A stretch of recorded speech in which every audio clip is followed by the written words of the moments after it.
Was Foote a victim or a master manipulator? Did the court of law truly understand the depths of his game, or were they simply pawns in a much grander, more scandalous spectacle? The summer of 1776 hung thick with the scent of scandal and the murmur of whispers in London's gilded salons. John Foote, the celebrated actor, found himself caught in a tempest of accusations, a man painted as a villain, a libertine, and most damningly, a sodomite.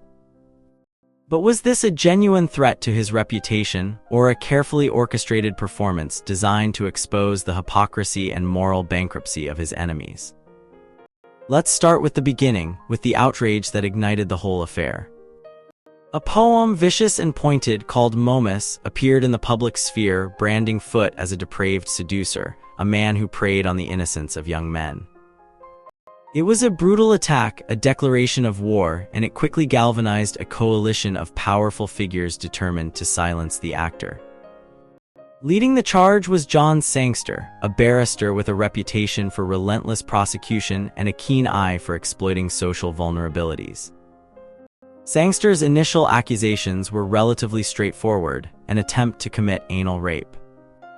But the case quickly spiraled into something far more complex, fueled by rumors, speculation, and the relentless ambition of those who stood to gain from Foote's downfall. The grand jury, swayed by Sangster's passionate testimony, responded with a double indictment, a shocking display of public condemnation. Foote was now facing two separate charges, two potential prison sentences, and the complete destruction of his career. The immediate response was a flurry of aristocratic intervention. Dukes, marquises, and lords descended upon Foote's residence, offering their support and showering him with lavish gifts. Horace Walpole, a keen observer of London society, described the scene as a continual assemblage of rank, learning, fashion, and friendship.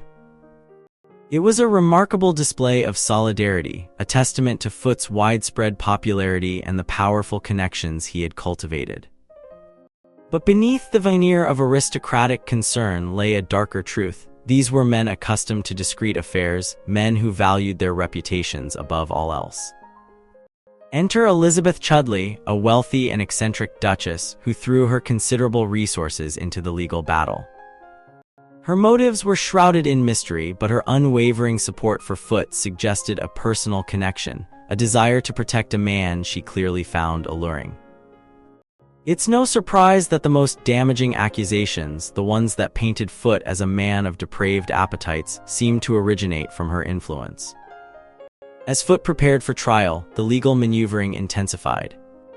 William Hickey, a notorious lawyer known for his cunning and ruthlessness, was brought in to defend him.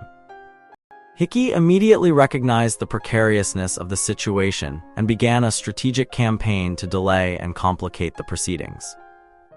He filed a writ of certiorari, effectively appealing the Middlesex Sessions to the Court of King's Bench, a higher court with a reputation for being sympathetic to the wealthy and powerful.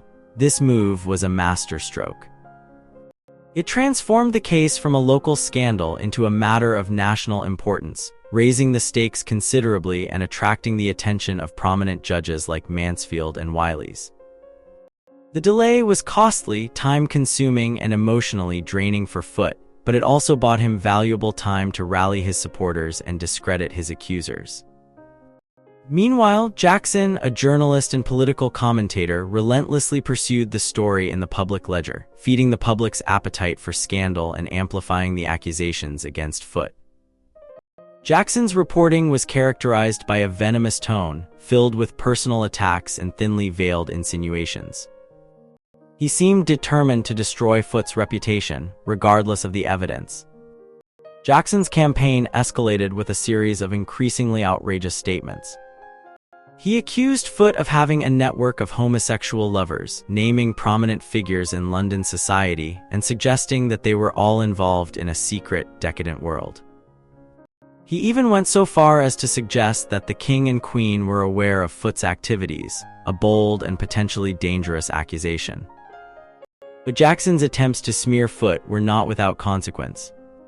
Foote, in a desperate attempt to defend himself, responded with a satirical play, The Capuchin, a thinly veiled attack on Jackson and his supporters. In the play, Foote impersonated Jackson, portraying him as a malicious and hypocritical newspaper editor who reveled in spreading rumors and destroying reputations. The play was a brilliant piece of counter-propaganda, a way for Foote to turn the tables on his accusers and expose their motives. However, the legal battle was far from over. Despite Foote's efforts, the grand jury remained unconvinced. A second indictment was issued, adding another layer of complexity to the case and further increasing the pressure on Foote. The court agreed to unite the two indictments, sending the case to the Court of King's Bench, a venue that was known to be sympathetic to Foote's supporters. The climax of the scandal occurred on the eve of the trial. Foote, defying all expectations, appeared on stage at the Theatre Royal in the Haymarket, dressed in a flamboyant drag costume.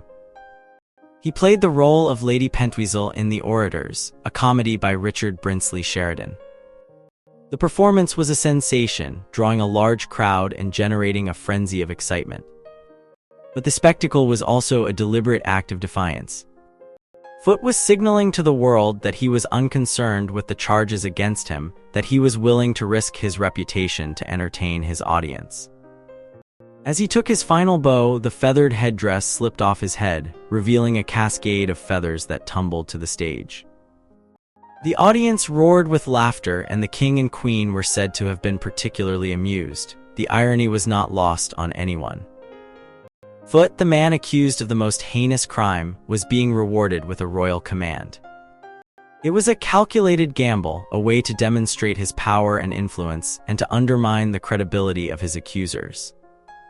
The legal proceedings continued, but Foote's supporters had successfully stalled the case, delaying the trial and forcing his accusers to expend vast sums of money. But the underlying tensions remained, and the threat of imprisonment loomed large. Was Foote a victim of a malicious conspiracy, or a master manipulator who skillfully exploited the vulnerabilities of his enemies? The truth, as always, is likely somewhere in between. He was undoubtedly a talented actor and a charismatic personality, but he was also a man who understood the power of spectacle and the importance of cultivating a loyal following.